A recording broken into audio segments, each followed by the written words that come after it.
Hi, everybody. Welcome to the red carpet. We're about to start the Hebsy on Sports podcast, number 232, in just a couple of minutes.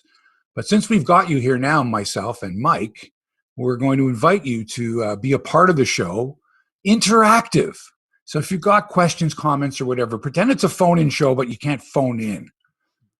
And articulate that, text it and send it to us.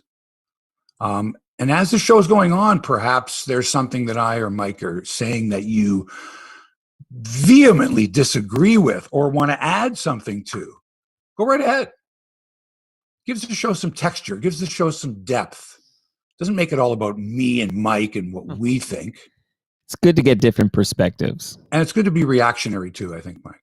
Because, it's possible that there's things that I may have not thought of at all, nor you. Where an astute viewer, listener, goes, wait a minute, they missed the whole point here. What about? And we've got some storytelling too. I got a good racetrack story to tell because of this Kentucky Derby thing. Your horse has been disqualified. You're banned. Okay, you can come back. All right. See, I don't have that update. I was surprised to learn that if you disqualify a horse, the betting doesn't change. It doesn't change any betting payouts or anything like that.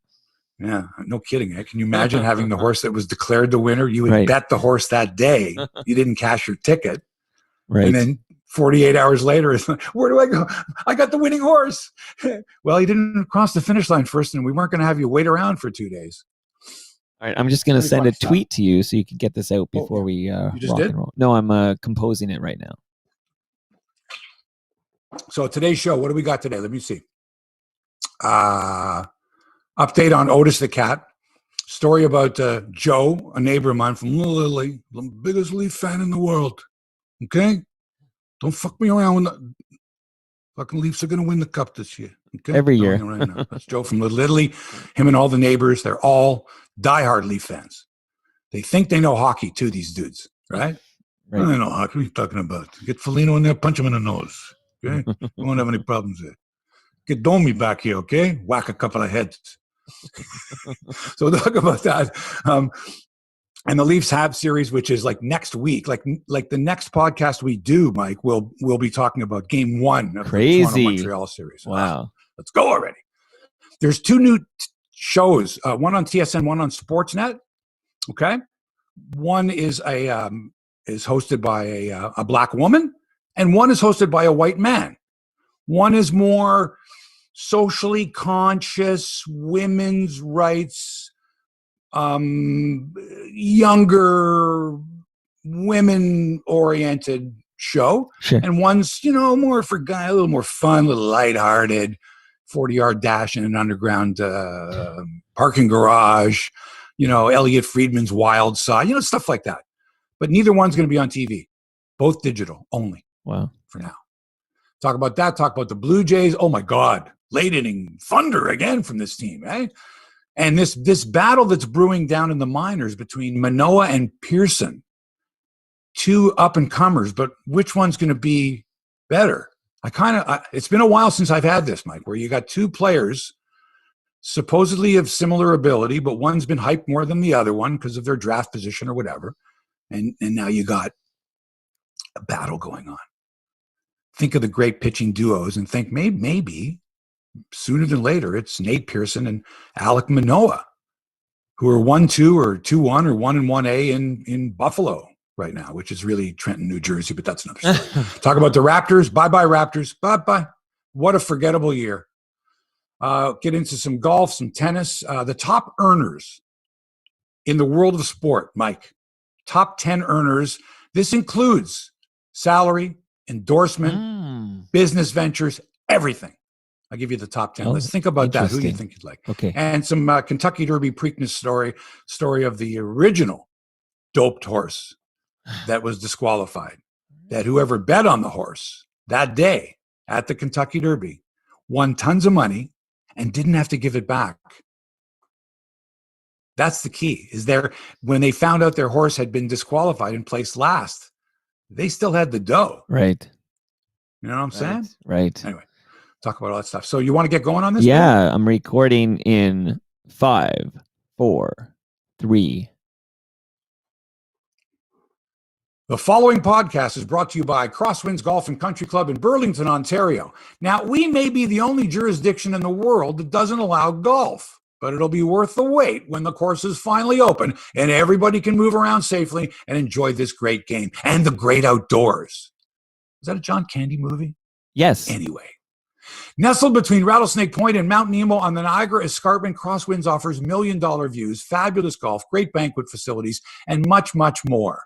As soon as they get the green light from the government, Crosswinds will be ready to welcome you with open arms. In fact, I'd like to right now invite the Premier himself out to Crosswinds. There's not going to be any pops after the match, not going to be any of that stuff at all. Just freedom, fresh air, social distancing, everything you need. Come on, Rob. Come on. I'll look after the group. Bring your cronies. See what you've been missing. Come to Crosswinds. Maybe that'll change his mind. It's worth a shot. Go to crosswindsgolf.com. Dream of the day you'll be playing this outstanding golf course. We'll be golfing any day now. Now let's start the podcast.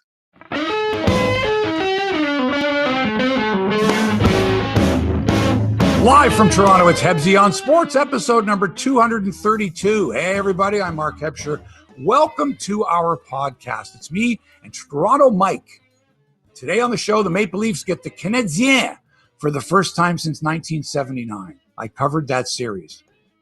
One of my early days in radio. Wow. Microphone, tape recorder, down to the dressing rooms, get the interviews, baby. 1979. They swept us. They swept us the year before, too. We haven't won a playoff game against them since 1967 when we won the Cup. Let's go. Wow. Oh, it's not till next week? Can't wait to renew hostilities. Meanwhile, the American NHL teams, they get to begin their postseason this weekend. So let the playoffs and the playoff pools begin. Mike, are you in a playoff pool? Not this year. Should be, baby. Should be. And the problem with that is that I think what's going to happen is a lot of them are going to take place on Monday, even though a bunch of games will have been played already and teams will have points and 2-0 series leads maybe. The Canadian ones don't begin till next week. So the playoff pools, I think mine anyway, is going to be like Monday. Okay. How about the Raptors? Like, what a disappointing season. Not making the playoffs for the first time in 8 years. Terrible season, playing out the string, no place to call home. What's next for this team? Anybody want to lay odds that the BlueJays make it into the postseason again this year? What a squad. A sweep of Atlanta has them nipping at Boston's heels atop the AL East, and they're doing it without, what's his name? The guy with the quad problem, the center fielder we signed in free agency. All will be forgotten, George, when you come back 100% healthy. I'm just not sure there's going to be room in the lineup for you, Valley. On the bench. Some sports media chatter as Sportsnet runs a segment that was so bad, the entire Twitterverse, people with millions of followers, gave it the universal thumbs down. Right. A couple of brand new shows are coming, one hosted by a white man, one hosted by a black woman. Neither show can be seen on regular television, digital only. This is the new way to distribute sports content, isn't it, Mike? Absolutely. This is the future. Podcasting, streaming, put it on YouTube, put it on the website. When you need to wait around for a certain time to watch it on the television. That's for live sporting events. That's really what it's for now. Television. Right. That's why people are watching TV, for live sports. Streaming the live sports. Don't get me started with the Sportsnet Life coach because I'm going to kick the crap out of him too. My God. Minor League Baseball wants to use the Homerun Derby to decide games that are tied after regulation. Hey, hockey's got the shootout. Soccer's got the shootout. Why not home run hitting contest? What the hell? What do you think of that? Golf, tennis, and the story of two horses that were disqualified in the Kentucky Derby, but still got to run in the Preakness. How's things in New Toronto there, Toronto? Should I call you New Toronto Mike? That suggests there's a classic Toronto Mike out there. But well, is there a classic Toronto Mike? Yeah, Mike Palmetier, would he have been the classic Toronto Mike? Hey, I'd be honored to be in the same category. Mike Myers. Mike Myers. Hey, sure. Toronto Mike. Like thinking Hollywood when he's walking down the street. He's got his Leaf jersey on. That's right. They go, hey, Toronto Mike. Remember, he named his dogs. His dog's name was Borchevsky, I think, and he might have had another one named Gilmore. I think he had a couple of dogs. He's a big fan. Hey, I love the fact summer's arrived. Like, have you been outside doing your any bike rides or walks or anything? Oh, you always walk anyway, but like I got out there and enjoyed the sunshine? Very much so. I've also been providing some civil disobedience by playing sports outdoors when I'm not supposed to be playing sports outdoors. And in fact, I have a match this afternoon of pickleball. Undisclosed location. Undisclosed location. Absolutely. Because the last thing I need is for, the hoods to come around the corner. We're not bothering anybody. Right. There's no homes nearby. There's nobody to complain about any noise. Not that pickleball is a noisy sport. Right. But I saw people across the street throwing a ball around, throwing a Frisbee around. Shit. So I don't know what you can and can't do. I know that the facilities are closed, but I'm taking my chances. No, good for you. That's later today. Now go ahead. On the way to, like, on my walks or whatever, and I think I mentioned this last week. I did. After we went off the air, I put the cat up for adoption. Like Otis, I got all of his stuff together, all of it. Right. He got it all gathered up, and they, his new mom and dad came and picked it up.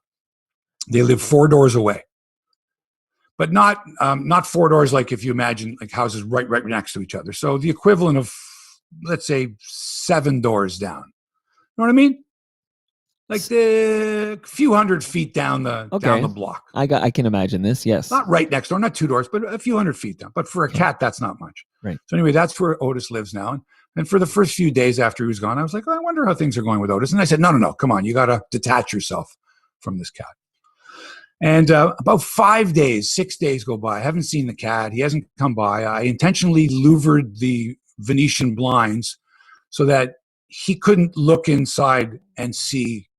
But I mean, I could see out and whatever, but he couldn't see inside. So that would discourage him from coming around the window that he maybe used to come around. Sure. When he came in, right? And so about 5 days goes by, and I've always, when I leave my house, I always walk right or I go straight. I never go to the left. That's Otis's direction. I'm going to give him his space. But I decided one day, I wonder how Otis is doing. So I go walking up, and of course, halfway up the sidewalk, I see him on the porch of his new house.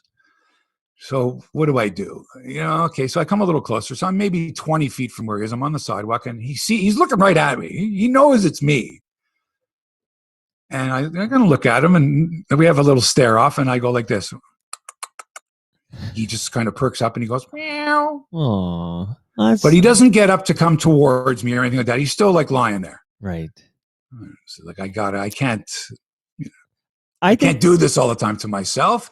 He's not going to come back. He recognized me, but he's not coming over or anything like that. He didn't see the error in his ways. I think he's a cat. The next piece of nonfiction you write should be the story of you and Otis. Yeah. Like so anyway, he's story. A neighbor, and we're cordial, but there's no going back. No, you can't go home again. Now, before I want to hear about this. Is it this Joe? Joe from Italy. But before you do that, just a real quick fun fact for you, which is that you called our premier Rob in the introduction. Oh, geez, did I? The other drug dealer, Doug. Damn. My cousin used to buy hash from these guys. But to be specific, I know exactly where. But he was buying hash everywhere where they used to do their business. Everything. But it was Randy and Doug, right, that were dealing the hash. Like, I don't think Rob dealt the hash. No, Rob wasn't. Right, Randy and Doug were doing that. Yeah, Rob was doing other stuff. In Toby. Yeah, they were hash dealers, and they had good hash. Like, I mean, they were known outside of their own hood. They could lay their hands on some really good gold stamped schmear.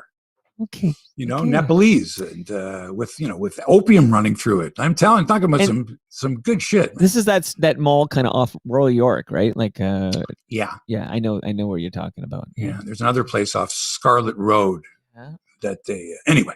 That's a lot. Anyway, son of a bitch, if he doesn't let us play golf soon, I'm gonna anyway. So I got to tell you, so I live in Little Italy. So Little Italy, for those who don't know, Little Italy, that is like Johnny Lombardi way, the headquarters. Johnny Lombardi owned a station. He's dead now. Chin Radio. And Chin Radio in Toronto, with multicultural radio, any possible language that could be spoken, you had airtime on Chin.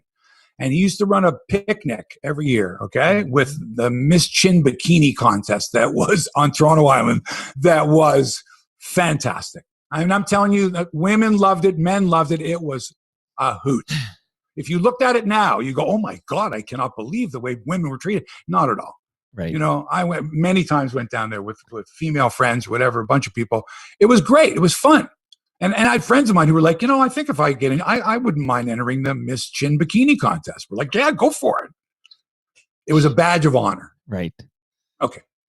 So anyway, I live in Little Italy, and which is around, you know, Clinton and College. So it's between Bathurst and Ossington. Mm-hmm. And in the neighborhood are these real, like these are Italian guys. They've been living here their whole life. You know what I'm talking about? Joe, Frank, Dominic, you know these guys. Like, I watch Sopranos. I know these guys. With the fucking Leafs. So whenever they see me, they never ask me about the Raptors. Who gives a shit about that stuff? Who cares? You know, baseball's just slow, boring, Chris, except for Joe DiMaggio. But the Leafs, you know, they don't know anything else. Just the Leafs and all the Italian players in the NHL too. Right. Phil Esposito, all these guys, of course. Anyway, they're such characters. It's so much fun. So I go walking every day and I see them, you know, sometimes they're all together having a coffee outside. Of course, they're standing or leaning against the building. They're gesticulating. But it's, hey, Mark. So, hey, Mark. So he sees me the other day. Hey, Mark, hey, come over here. Come here. Come over here. Right? You know Dominic, you know Frank, you know Jose, you know Giuseppe, you know these guys. Tony over there, you know. Tell us, what the hell is going to happen with that? Are they going to beat the shit out of the Habs? Or what is it? What's going to happen? Like, I know. I go, well, I think, you know, in six games, oh, Christ, I'm not going to be able to handle it crying out loud. You know, the wife's going to drive me nuts, for fuck's sakes. This is the worst thing.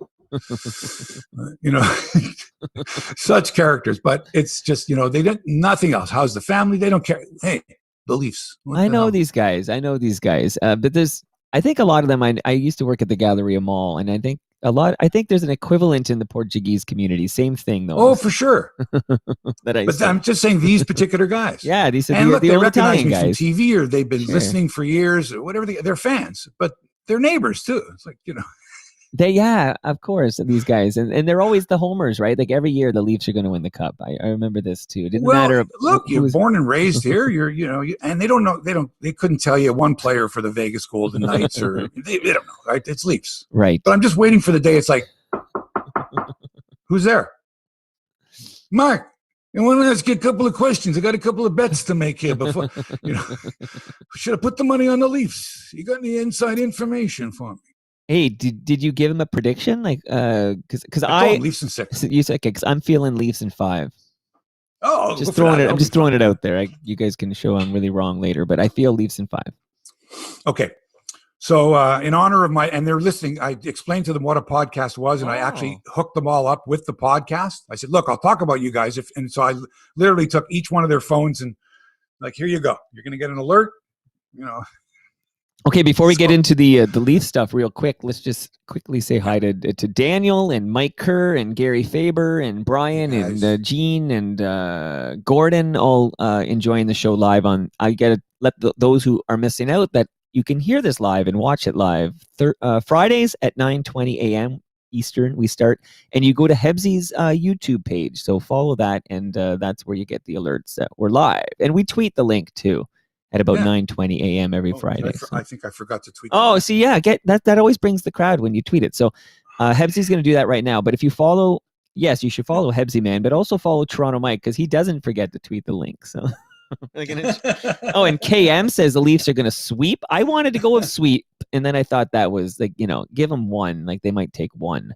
So I'm going Leafs in 5, But I will say, if by some chance the Habs, and I know you're going to talk about this now, but if the Habs do upset us, I don't know. This is going to be, for the Leafs, the fragile mentality and psychology of the Leafs fan, that's going to be a devastating blow. That's very different than losing to the Columbus last year in that play-in and stuff. That'll be very different.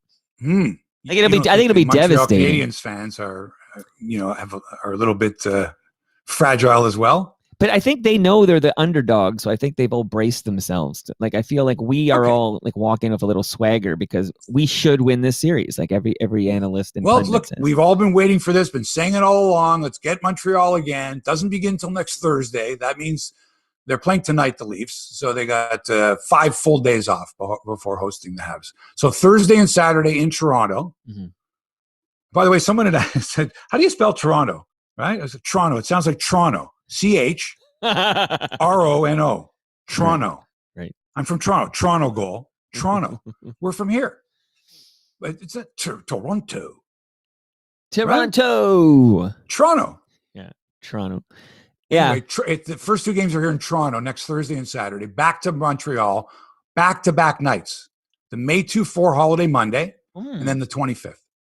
And then it could be over by then, but if not, Game 5 in Toronto on Thursday the 27th. Game 6 in Montreal on Saturday the 29th. Oh, my God. And then Game 7, God forbid, in Toronto, Monday, May 31st. Jack Campbell will be your number 1 goalie for the Leafs. Carey Price, haven't seen him in action.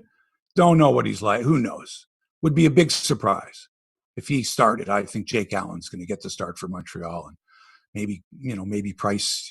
I don't know. Maybe they ease him back in. Maybe Allen plays great. Maybe the Habs upset the Leafs. Then what? Yeah, such a mismatch on paper. Like from what I've seen in the regular season. Plus, don't you want to see Austin Matthews in the playoffs? Like 5 goals. Like really, this could be his. I mean, this could be it. 2 rounds of the playoffs, scoring like a madman, leads the NHL in scoring anyway. Mm-hmm. What are the Habs going to do? All right, let's find a way to stop Austin Matthews. Right. Come on, that's like what's his name, Paul Maurice saying, "Oh yeah, we're not going to let Connor McDavid beat us." Right. Okay, if you say so. Right. So I say Leafs in 6. What do you say, Mike? Yeah, Leafs in 5. Write it down. Just we're too much. Even if you did, I don't know, throw a blanket over Matthews or something and Martin, like there's enough depth on this team that Leafs are just so vastly superior to this Habs team. Hyman. Yeah. We haven't even talked about him. He's got lots of time. He's easing back in, a little bit of contact. He's got 5 days. He'll be out there. Remember what he's like? He's going to drive them crazy, man. He's going to drive those Montreal defensemen nuts. Him and Foligno. And, I like the way Mikheyev also forechecks. Like, they just get their noses dirty, like this team. All right, so NHL playoffs, the Stanley Cup playoffs begin tomorrow. The Caps hosting the Bruins to begin their series. Then Sunday, we got a bunch of games. Penguins hosting the Islanders. The Golden Knights hosting the Wild. And the Lightning heading downstate to play the Florida Panthers. Have not seen any, I've seen maybe a couple of games. Right. In the States, but really, I don't know anybody. Even the guys on TSN and Sportsnet were saying, I can't give you too much about these. I haven't been watching the games. They're not either they're not available, or how can you watch, Leafs, Habs, or Ottawa or whatever, and keep your eye on all the American series. So it's kind of tough. And I'm finding out stuff myself. I'm not even going to make predictions on this series because I don't know enough. Yeah, I'm with you. I'm not sure. Hurricanes hosting Nashville. Hey, did you watch any complete games that did not involve the No Canadian teams? No. And you got the St. Louis Blues traveling to Denver to play the Colorado Avalanche. This year's President's Trophy winners are the Colorado Avalanche. Did you know that? I only learned it recently. Did you know the top 4 teams this year in the NHL? Top 4 overall: Colorado, Lost Wages, Carolina, Florida. Leafs for 5th. Okay, top 4 teams: Colorado, Vegas, Carolina, Florida. Yeah, those are all like big. Well, Colorado maybe a little bit big hockey hotbeds. Vegas, Carolina, Florida. Yeah, they deserve it. But you have to look at the divisions that they're playing in. Sure. There wasn't much travel this year. You have to take those things into consideration, which means trying to figure out which Canadian team could be better than an American. Who knows? Well, before you get to baseball, Mike is on your YouTube page, and he's wondering what happens when the Canadian team has to play an American team. Like, will there be fans? Will you be playing at home? Like, do we have any answers here? No. We have none. The fans thing is interesting, and that's a great question, Mike, is because depending on what jurisdiction the game is in, for example, a game in Washington versus a game in Florida could, 100% capacity. Mm-hmm. So now Florida's got this huge advantage because their fans are going wild, 100% capacity, and you're playing a game in Carolina, let's say, where where it's 20% capacity, or in Massachusetts where it's 26% capacity. So that could be a difference. The other thing is, if let's say the Leafs or whoever the Canadian team is that gets through to the Final Four, mm-hmm. they're not going to be able to play their games in Canada, right? And certainly not with any crowds, which means that they're going to have a home base in the States. Like if I'm the Leafs, I'm going, give me Madison Square Garden. Like the Rangers aren't going to be playing. Oh, give we'll me end Madison up Square, although the Knicks will be, though, won't they? But give me an arena or Philadelphia. Give me an arena where we can have our home base, and that's where we play our home games. It'll be Buffalo. The only problem is you're allowing fans into the games. You can tell me Leaf fans from Canada won't be able to go to Philadelphia to watch their team play. It'll only be Leaf fans who live in the States. Am I right? Well, you could theoretically fly. Like you can fly there. Oh, that's right. Of course. What am I saying? Dark guy. Look, get Dark guy to go. Right? I'm face painted with a maple leaf, representing Canada. Right. For those of us who can't be there, Leaf fans. He changed his name. Habs? What if the Habs go to the Final Four and the Habs can't play in Quebec, right? And they got to pick a place. They say, all right, pick a place. Yeah. Where you want your home base to be. That's going to be your home arena for the last 2 rounds of the playoffs. Yeah, well, what you'll end up having is the Leafs and the Jays playing in Buffalo. Yeah. Meanwhile, while all this is going on, the Vancouver Canucks have to play out the string. Remember, they had COVID problems. They got like 4 games to go. All meaningless games. Right. So instead of the NHL compressing it or just saying screw it and starting the playoffs at the same time for everybody, they're waiting for the schedule to end. Right. So the games have been pushed out. They're afternoon games now featuring Vancouver. 1 against Edmonton, 3 against Calgary. Doesn't end till next week. Right. Then they can start the Canadian division that's playoffs. The delay. Okay, that explains it. I was trying to figure out. Which means all the American teams will have had 2 playoff games under their belt before the Canadian teams play their first. That makes sense. I will say that there are a number of there's a number of Habs fans on your YouTube page, and they're all like sort of realists. I'd say they all kind of have braced themselves to be kind of beaten up here by the Leafs, so they're ready to lose this series. They don't have high expectations. No, fans do. Well, yeah, because we're a good team this year. We are a good team this year. Okay, before we get to the Blue Jays, Twitter has been buzzing all week long, or at least for the last couple of days, about a segment on Wednesday's Hockey Night in Canada broadcast, which had Ron McLean and David Amber seeking the advice of the Sportsnet Life coach. Now, I know I've mentioned on a number of occasions when this campaign started, that of all the Sportsnet campaigns they've had, the 2 guys sitting in front of their laptops, the Blue Jay fans a few years ago, like some really dumb ones. Right. This one takes the cake. Yes. This Sportsnet Life coach. There's only one good one I like, is where he kind of wakes up and goes, Vladimir Guerrero Jr., how long have I been sleeping? That's the only good line of this entire campaign. And you know what I'm talking about. He's got the aquarium. He's doing the push-ups, the plant. There's so many of them. And it's a nebbish character, and it just doesn't do anything for me. It's basically a ripoff of Captain Obvious. It's sort of a Captain Obvious character for Sportsnet. Like Captain Obvious. Adam Seaborn for that suggestion. As soon as I read that, I went, yeah, it's smart. It's exactly right. Captain Obvious meets the most interesting man in the world, maybe? I'm trying to... Not even. No, anyway, he was clever. Anyway, Mike, I sent you, there was a tweet that was sent up by one of my followers, I guess our followers, that encapsulated this quite well. So yeah, Mission 089 is the handle on Twitter. The precipitous decline of Hockey Night in Canada is a story that should get more coverage. Rogers took a crown jewel and turned it into the most vanilla, uninspiring boilerplate broadcast. It's especially bad in comparison to the top broadcasts of other pro sports. What a shame. Beautifully written. I want to see more of those. This is what I look for on Twitter. Something that's really, it's clever, but it's succinct, it's to the point, and it's like, yeah. And in a lot of cases, I would love to hear the person say, that's nicely crafted. Mm-hmm. But to hear someone say that, like, if you're on a talk show and someone says, and they were to say that, exactly like that, with the emotion, you're like, you know what? Absolutely right. It was the Sportsnet Life coach being introduced by Ron McLean and David Amber in a terribly scripted, cringeworthy segment that just, my skin is crawling thinking about it now.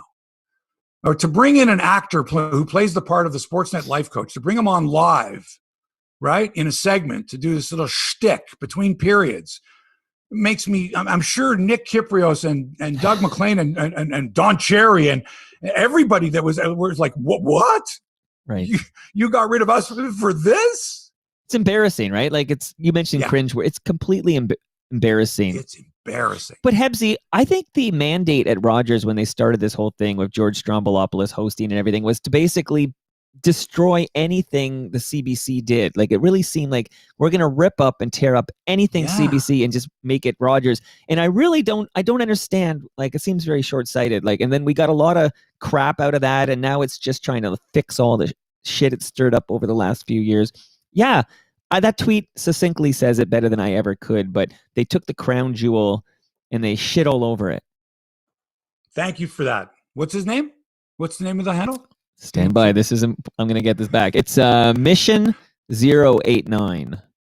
Mission 089. There's a follow right there. Yeah, that was great. I love finding stuff like that because it means I don't have to work as hard. Somebody else articulated it. I'm just going to give them credit and repeat it to you. But it's beautiful. It's good writing. One more thing here is that I like to watch the games. I'm going to be watching Thursday night when the Leafs play the Habs in the first game. I'm going to be watching. So the only place to get the game is that damn Hockey Night in Canada broadcast. So I'll be tuning in. But it's been so long since I've watched anything that happens between periods or before the puck drops. I'm literally there for the game. Well, you're lucky you missed this. I felt sorry for Ron McLean. I felt sorry for David Amber. I'm sure that when they were approached with this, they both went, No, because this isn't real. We're journalists. Now we have to introduce a fake Sportsnet life coach to promote and pump up Sportsnet. Sportsnet Now. That's the other thing. I unsubscribed. I'm sick of Sportsnet and I can't stand them. I've unsubscribed. Wait, you've lost me now, Rogers. So, I don't need your frickin' streaming with this. So I missed that live, but I caught it on Twitter because, of course, who retweeted it? It has the massive. Oh, Keith Olbermann. Yes. Okay. So he's got 1 million followers. He's like, what the fuck? And he's right. And a lot of eyeballs who didn't catch the broadcast saw the cringe. So I just felt like secondhand embarrassment. Hockey Night in Canada since 1952. Right.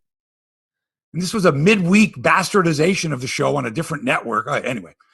Well, and there's nothing we can do. This is the part. There's nothing we can do. We're helpless. Right. And there's programming on television now is completely different. Example, 2 new sports shows debuting this week. Kayla Gray has a show called The Shift, which can only be seen if you search the tsn.ca webpage and scroll halfway down the page. Terrible website, too. Terrible website. Yeah, awful. And Shawn McKenzie has The Show, which begins this Sunday, I believe, only available on YouTube. Not on the Sportsnet website, not on conventional television. Go to YouTube.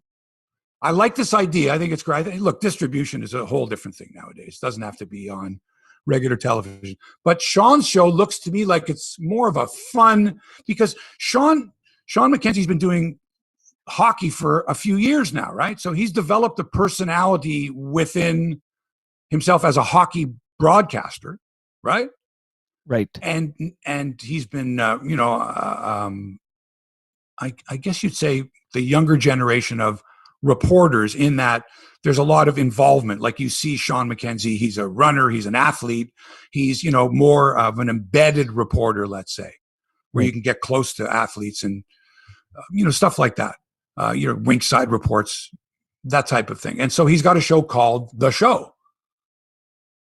And it looks very different. So it looks more like a show that would be for men, for guys, for more hockey-oriented, kind of showing the personality of hockey broadcasters, players, that kind of thing. But how do they Kayla's show decide? is much more serious. Okay.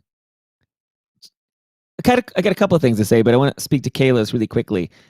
Is it on YouTube that's embedded in the TSN, or is it like hosted on the TSN? No. Okay, because I'll just speak this as somebody who I feel like she's set up to fail here. You can't bury a digital show on the shittiest website on the planet and expect it to gain any traction. Like, it seems like they've given Kayla this thoughtful, progressive show, and they set it up so it simply cannot succeed. Am I crazy here? Well, I don't know. I've only watched 15 minutes of the first show. The problem I found was, you're right, first of all, finding it, because I didn't see any. I mean, I see on the ads that they're running the promos on TSN, but it just says tsn.ca as on the logo there, and you have to sort of go, oh, it's because you're looking, when is it debut? Like, what time? And it's not 3 p.m. on Saturday or whatever. They're not going up. They're not putting it on television because nobody would watch it because they wouldn't put it up against the live broadcast. And we're not going to bury it at 3 o'clock in the afternoon on a Wednesday like you do with some of those golf shows, right? Like, Okay. you know what I mean? Sure. It's buried. Like no offense to Motoring. I love the show. I watched it. I know Brad Diamond very well. Watched it for 100 years. But Motoring was always on like 2 o'clock on a Tuesday. Repeated at 4 o'clock on a Thursday. Right. Repeated at 9 a.m. on a Saturday.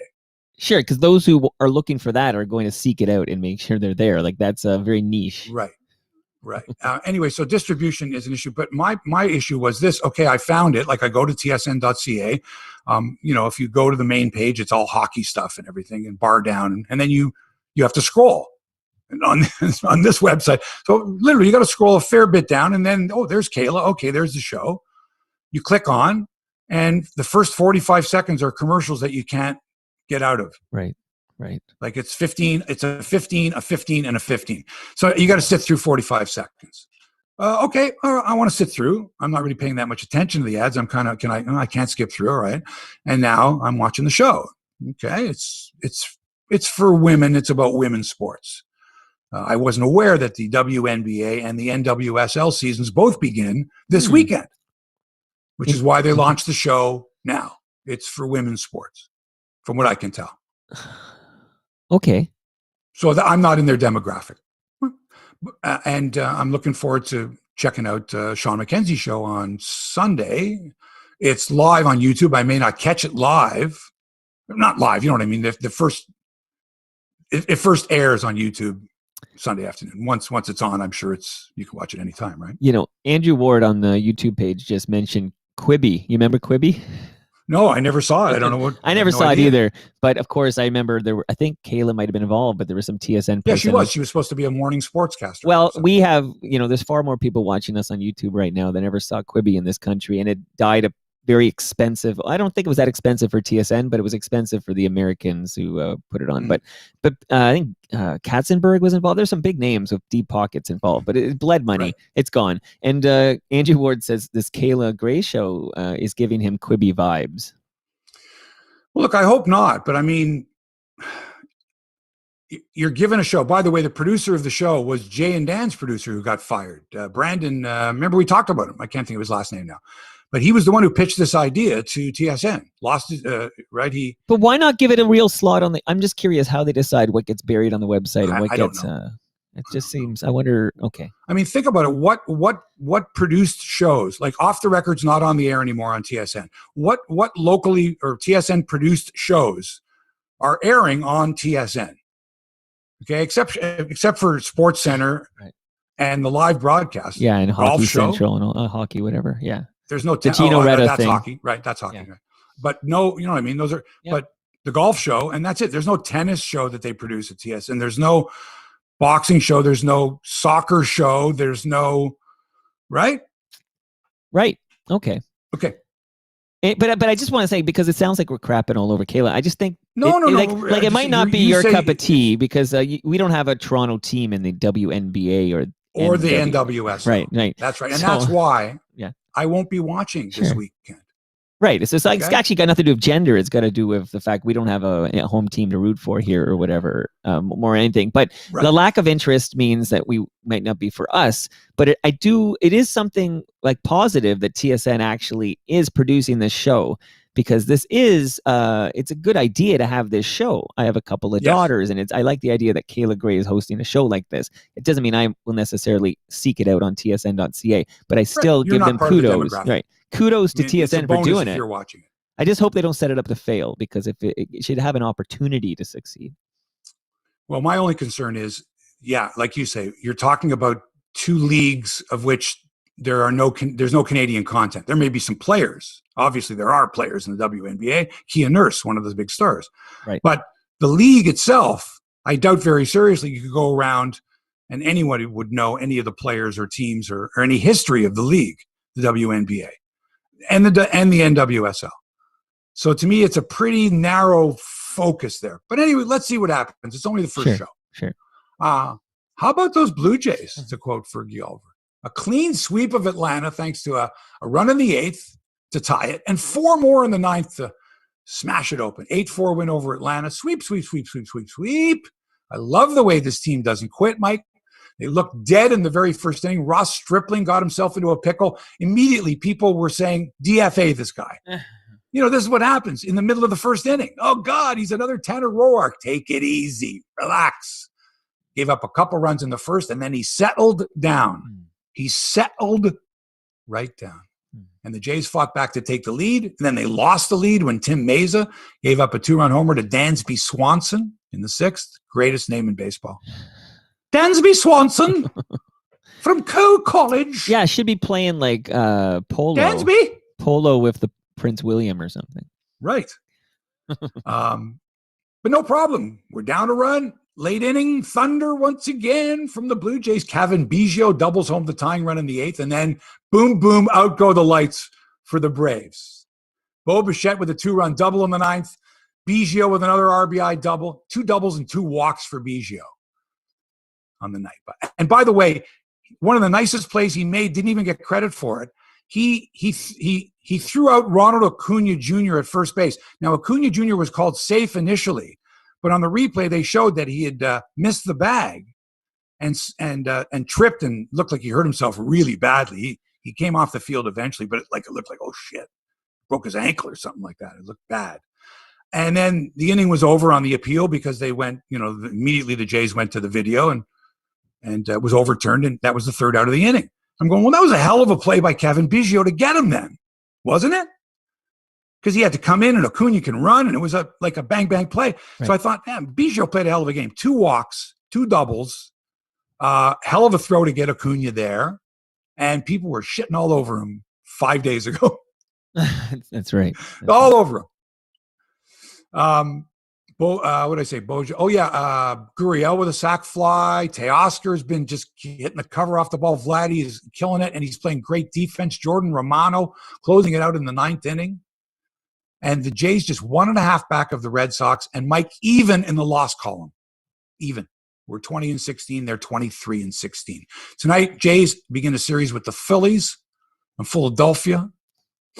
The Phillies second in the National League East, 1.5 back of the Mets. Tonight, Southpaw Steven Matz, who I'm worried about. I think, the first 3 starts were, I think he surprised some people. I'm concerned about this dude, right? His temperament. So tonight's a big test for him. He needs to get back on the rails. We got to get at least 5 strong innings out of this guy. Like no more than 3 runs given up. And stop it with giving up the home runs, okay? His opponent on the mound is Vince Velasquez, a hard-throwing right-hander for the Phils. And this team is about as much fun to watch as the Leafs. Young, say, you know what I mean? There's Matthews, there's Marner, hey, there's Vladdy, there's Bo. You know what I'm saying? I can see all these guys hanging out together one day at a club in Toronto, right? Rooftop, patio, or whatever.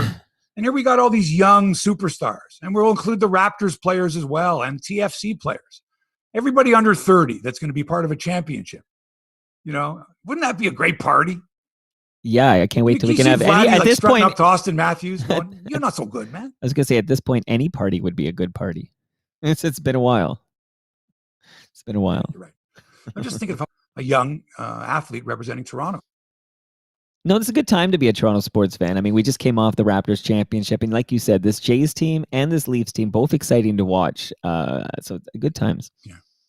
Doesn't Vladdy look like a Gold Glove first baseman? Like I had said, I think on our last episode, I said, look, he needs a lot of reps, but he's got the potential because he's got a nice touch.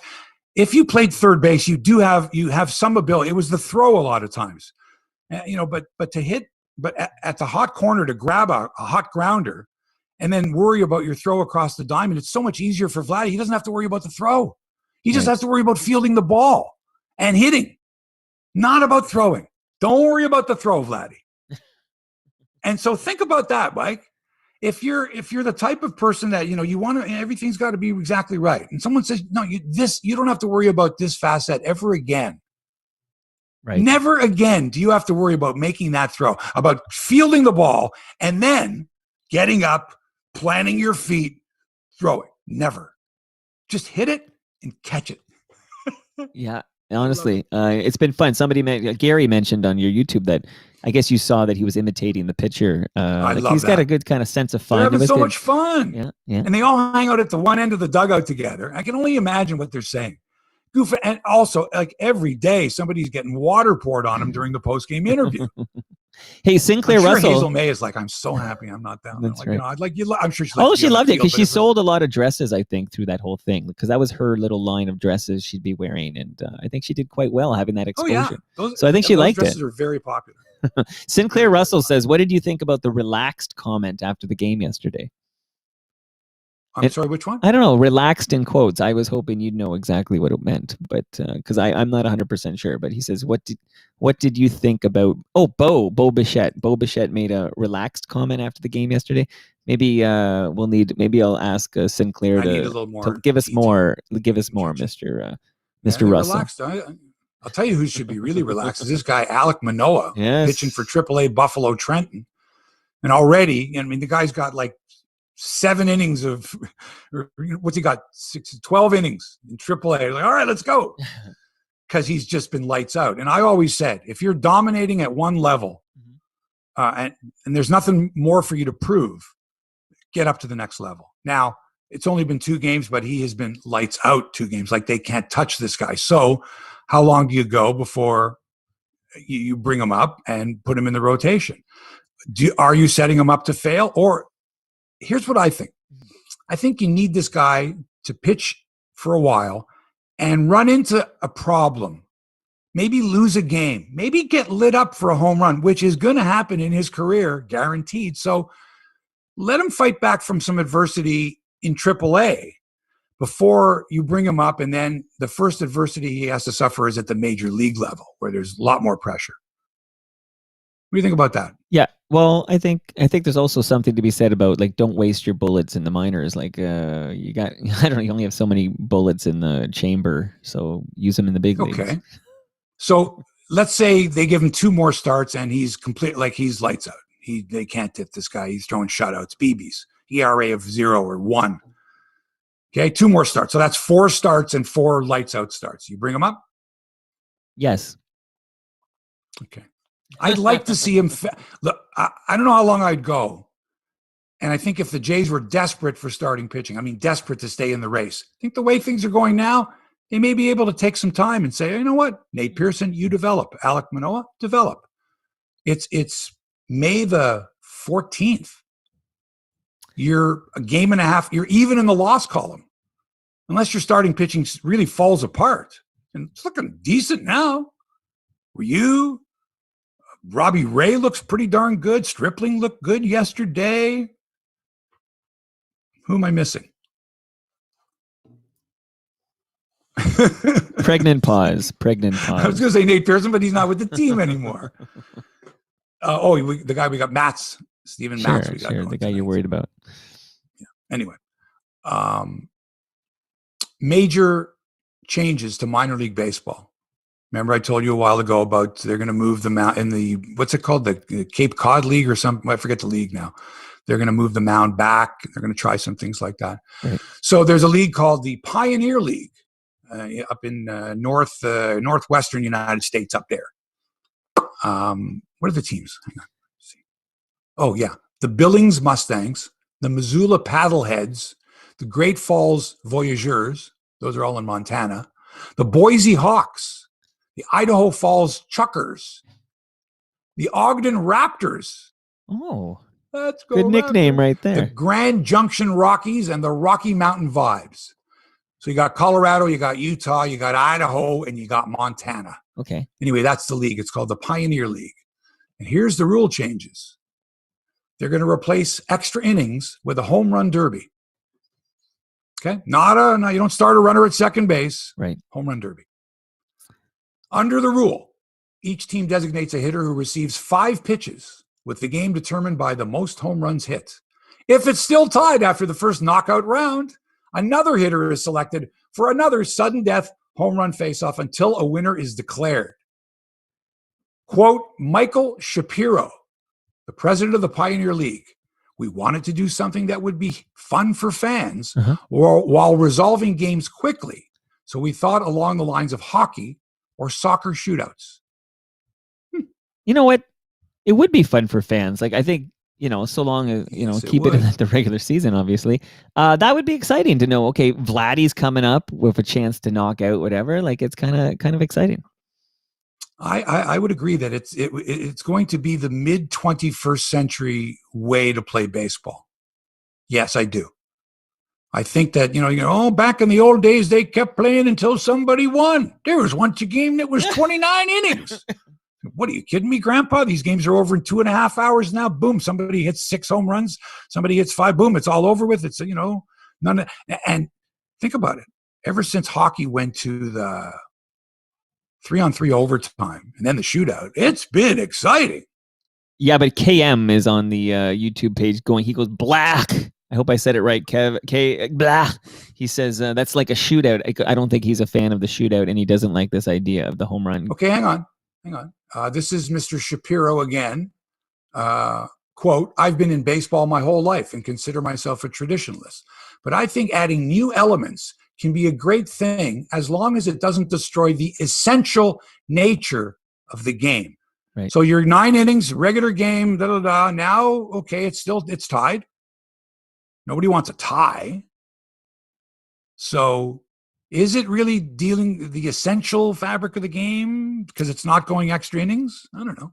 And again, the key here, I think, with all of us is that this stays in the regular season. Yeah, correct. Like don't have it touch because I don't like it when a World Cup final is determined by the shootout. It always bothers me. The other experiment, the Pioneer League, will also have the designated pinch hitters and pinch runners, allowing players to be pinch hit or pinch run for before returning to their position for the rest of the game. So if you're the catcher and you're on second base, you're whacked, man. They bring in the pinch runner. You can leave, go to the dugout, put your equipment on, and then come back into the game. I don't love that one. Well, we'll see. They're going to try it. Well, if you're going to do it in the Pioneer League. And on that note, Tyler Rogers wants you to know it was the hold on, let me get this right. The Atlantic League that moved the mound back. The Atlantic League. Thank you. And now the Pioneer League. Thank you. Appreciate that, Tyler. In golf, Jordan Spieth shot a 9-under par 63 to take the first round lead at the Byron Nelson Classic. Top Canadian Michael Gligich from Burlington, Ontario, who I'm sure has played crosswinds before. He shot 7 under 65. Calgary's Roger Sloan shot 66. David Hearn from Brantford, Ontario, 2 under par 70. A lot of chatter amongst the PGA Tour with the guys from Ontario, especially going, what the hell's going on with you guys from Ontario? What do you mean you can't play golf in Ontario? Is that true? The only jurisdiction in the world that will not allow outdoor activities such as golf and tennis. Bullshit. And so they're all going like, what's going on up there, man? Bullshit. What the hell? Like, not only can you not go to games and you have to stay indoors and you're locked out, you can't even play golf. So all that chatter, they're all looking at Ontario going, what a place to live. Oy, how bad does this province look? Well, sadly, don't forget, folks, Crosswinds is our sponsor. We love them. When we get back to normal, go to crosswindsgolf.com, book your tee time. 2 more weeks, I'm going to say. 2 more tops, right? They said June 2nd, maybe. All right. I mean, at this point, though. We just want to eradicate this disease so that we, another couple of weeks and then hopefully never again. Yeah, I think it's become a little political at this point because it's not based on any science that I've read, but okay. Don't get me started. I'm playing pickleball this afternoon illegally. In tennis, Denis Shapovalov gave it his best shot, but lost in a third set tiebreaker to the greatest male clay court player in history, Rafa Nadal, in the third round of the Italian Open. Felix Auger-Aliassime, also beaten in his third round match. On the ladies' side, Bianca Andreescu has withdrawn from next week's tournament in Italy, still suffering from an unknown illness. Now, remember, she had to quarantine after coming from Spain, I think, and I can't remember the last time she played now. This is so sad, because it looked like she made it to the finals of a tournament, right? Like she was on her way back, and then the COVID interruption and this unknown illness. Is that like lingering effects of COVID-19? Don't know. I mean, because I just was reading quarantine and she's in Italy, so it's something else. Because it's COVID related. I don't know. There's they're saying those who suffer from COVID-19 have a very good chance of neurological issues ongoing. Like, geez, don't even. I know. I just was reading about that. I heard that Gleyber Torres of the Yankees just tested positive for COVID-19. He's already had it, and he's been fully vaccinated. He's had it in December and fully vaccinated and got it again. Yeah, definitely. I mean, the efficacy rate, we haven't even done that one with the variant. I won't go too deep, except that it's not 100% efficacy, but it should keep him out of the hospital, which is the guarantee. I'm thinking that this guy, once he got his shot, like once he was fully vaccinated, he must have done something just like, hey, I'm fully vaccinated, kissing lampposts or something. Who knows? Right. And again, to remind the listenership, these vaccinations are meant to keep you out of the hospital. They don't guarantee you won't get COVID. Hey, there's no guarantees of anything. Right. And since we're on the tennis here, Brian Gerstein just wants to say Felix completely collapsing against Debonis, a stiff. Yeah. I guess that's happening as we speak. What do you expect? How consistent have these guys been this year? Not at all. Not at all. And he's still young that we don't have to panic here. This is like a Vladdy Jr. situation. Nobody panics in tennis anyway. Trust me. I can't remember anybody panicking. Oh my God, what's the matter? I only pay attention to majors here, Hebsy. So. Yeah, you've articulated that before. I get my info The from Raptors are not bowing out gracefully, Mike. They're not.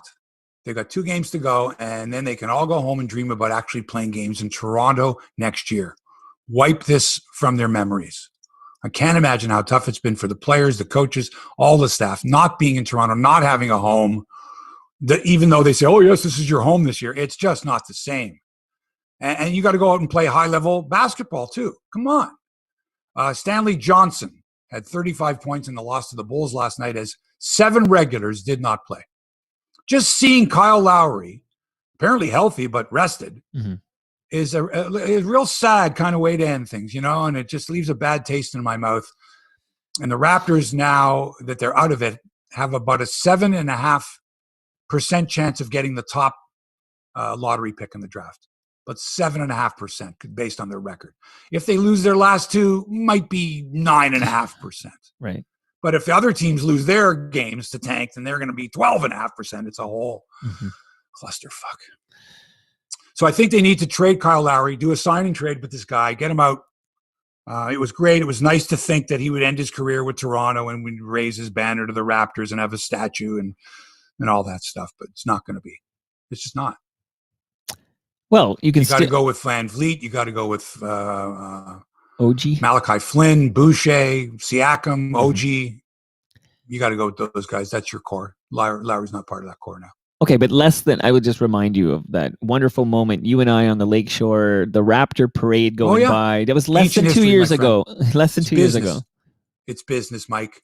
And if you thought when we watched that parade, oh, he's going to be here forever, then I'm sorry, but I didn't care. Delusional. I'll be honest. You were delusional. At that time, I was the same. Yeah. No Kawhi. Lowry, listen, you have to break up the great teams, but this team being dismantled this quickly. Okay, we knew about Kawhi, Serge gone, Gasol gone, Lowry's going to go. Wasn't a young core, though. Like, I feel like this is... Danny Green, he was gone. Yeah, I mean, that's okay. That whole squad basically is done. Done in. But we have the memories less than 2 years old. Yes, we do. Yes, we do. Major U.S. sports leagues lost $13 billion in revenue during the pandemic. But that didn't stop the world's top athletes from earning historic sums of money. Forbes magazine, which I've had a subscription to since 1979, has these calculations for 2020. This includes endorsement deals, business ventures, and salaries. Number 1 earner in sports, Mike. Number 1. Conor McGregor, $180 million, right. Primarily not from UFC contests, but from the sale of his whiskey brand, Proper Number 12. $180 million in 2020. Wow. Well, I mean, that's why. That's like, I think I read before. Oh, Dr. Dre was the richest rapper, and it's because he sold Beats to Apple for like $1 billion or something. But still, so we're talking about full value. This is Forbes magazine. Okay, so number 2 is not even close. Like, this is like a Gretzky-esque number, $180 million. Next is Lionel Messi, of course, the soccer star for Barcelona, $130 million. Wow. Cristiano Ronaldo, Juventus, 120 mil. Dak Prescott, quarterback, Dallas Cowboys, 107.5 million. Wow, that's surprising. LeBron, 96.5. Okay. Yeah, but Dak Prescott's got, it's not just salary, it's endorsements too. He got a good I salary. know, but I don't He's think got- I would have. he's- Maybe I haven't paid attention. I don't think I would have guessed him as the Well, no, richest. because you haven't been paying attention. You're right. Okay. But that's what I'm here for, Mike. I know. I'm here to illuminate, to educate you. Wow. I don't expect you to be, saying, "Oh, Dak Prescott's got to be in the top 5." This is what I'm telling you. LeBron James, of this would course, be a good list. made that big salary from Warner Brothers because he's in the upcoming film. So LeBron's only worth 196.5 million, which is, that's 5th overall. Neymar from Paris Saint-Germain, 95 million. Roger Federer, Whoa, didn't even play this last year. Wow, 90 million. Lewis Hamilton, the F1 champion. There you go. 7-time champion. Yeah. Drives for Mercedes, always on the pole. Like every freaking week he's on the pole. 82 million. Tom Brady, 76 million. And Kevin Durant, 75 million. That's a fun list. It's good. Eh? I got one more list here for you. Okay. Because the playoffs are beginning. Playoffs? Can you tell me what NHL team has been in the playoffs the most consecutive seasons? Honestly, it would take so long for me to think on this one. One team. There's only one team it can be. Pittsburgh. Yeah. 15 consecutive years in the National Hockey League. In the MLS, it's the Seattle Sounders, 12 straight years. I did not know that. Major League Baseball, the Dodgers. Okay. 8 years in a row they've been in the playoffs. Wow. NBA, who do you think in the NBA? Oh, goodness gracious. I don't know. 7 consecutive seasons in the playoffs. What team? Milwaukee. Norm Powell's new team, the Portland Trailblazers. All right. How about that, eh? Because the Raptors aren't in. Surprising that it's only, not a very seven. high It number. is surprising, isn't it, that 7 straight years? That's how tough the NBA is. And the NFL, the Kansas City Chiefs have 6 consecutive years being in the playoffs. And the longest active playoff droughts, Major League Baseball. What team has gone 19 years without being in the playoffs? Oh, I know this. This is the Mariners.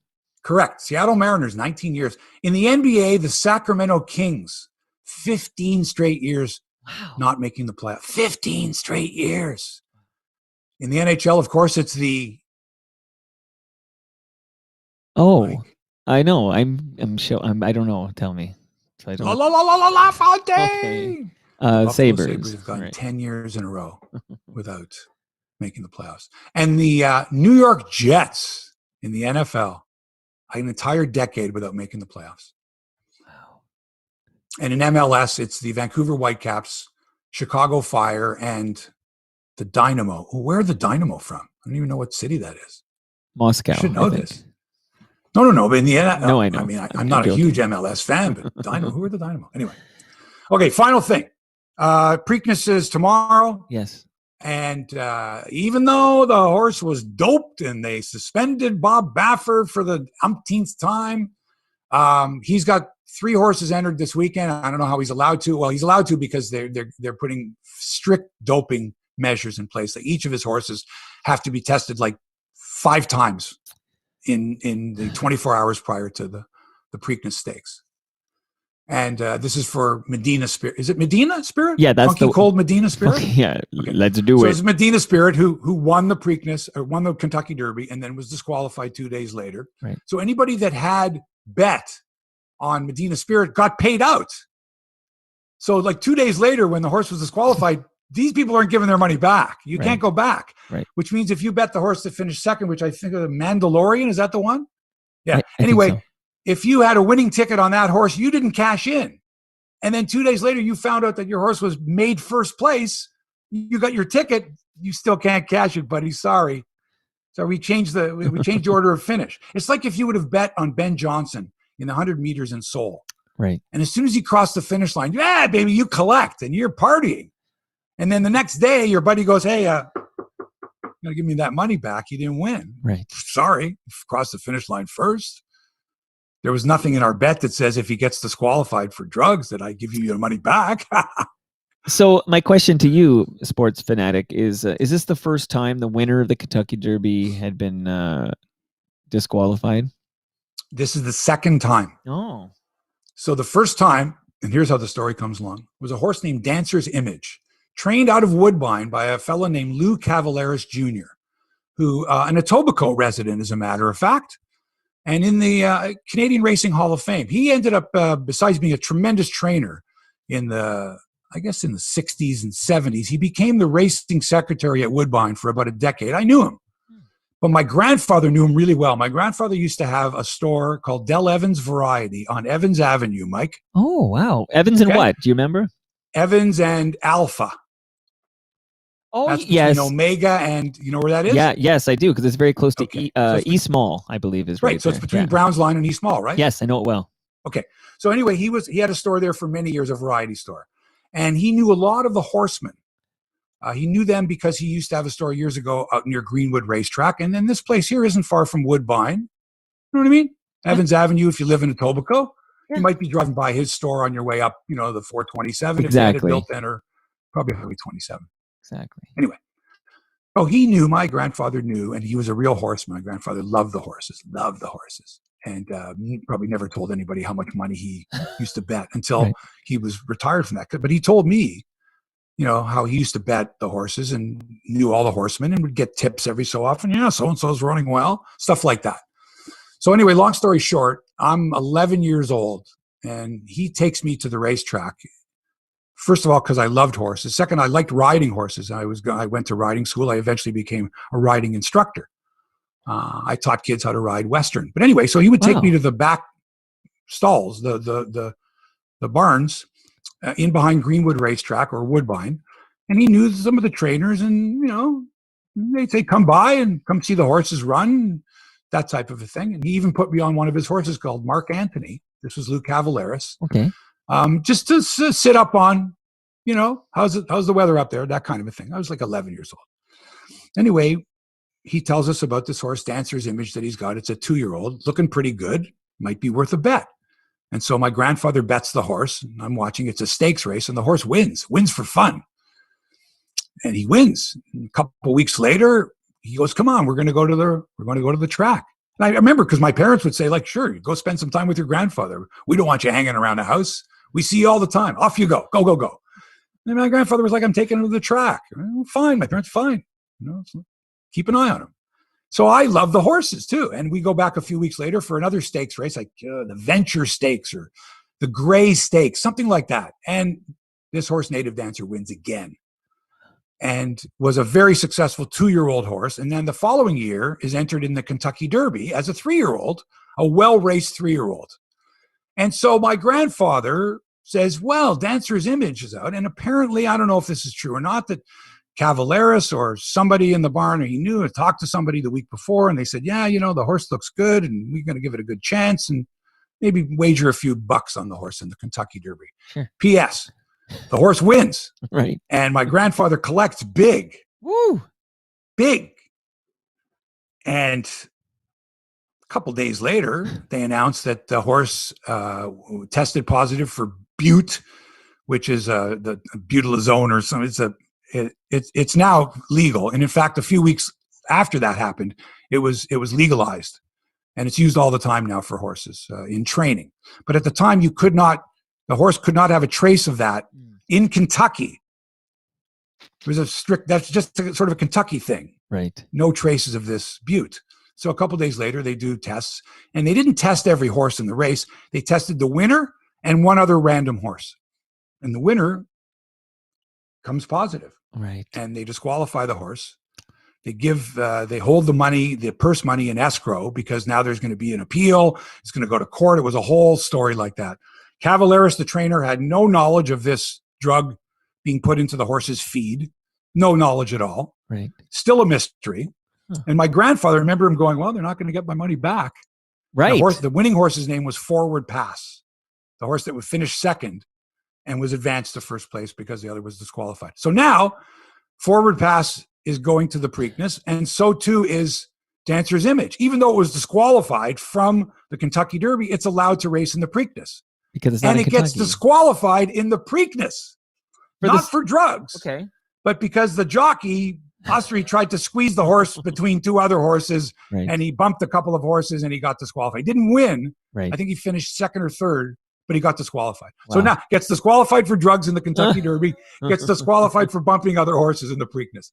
Okay, and my grandfather's like, he's like, boy, did I pick the right horse? Because you imagine if you would have bet forward pass and the horse finished second, Right. and you found out a couple of days later that the other horse was drugged and your horse should have won. Hey, there's a common theme to today's episode of Hebsy on Sports. It's Etobicoke and drugs. Well summed up. So that's my story. And listen, if Medina Spirit wins the Preakness tomorrow, now you've got some kind of story, because Baffert's allowed to train the horse, should have been suspended. Right.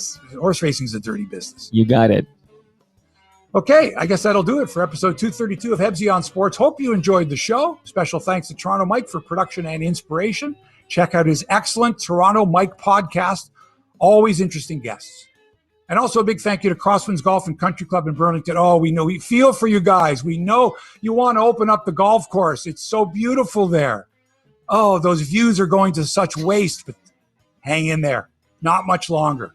The Ford government, they're gonna cave. They're going to let us play golf. And when they do, everyone's going to go to crosswindsgolf.com, check out what they've got to offer, book tee time online, and be out there playing on that beautiful golf course. It's going to happen soon. Thanks for allowing us into your headspace. Hey, tell your friends about the show. We're getting lots more listeners, to this podcast. I'm very happy with the way things are growing, the audience. So, don't keep it a secret. Maybe I'll be able to wet my whistle one day. Maybe we'll have more sponsors. Who knows? Anyway, back with another episode next week. Until then, so long for now.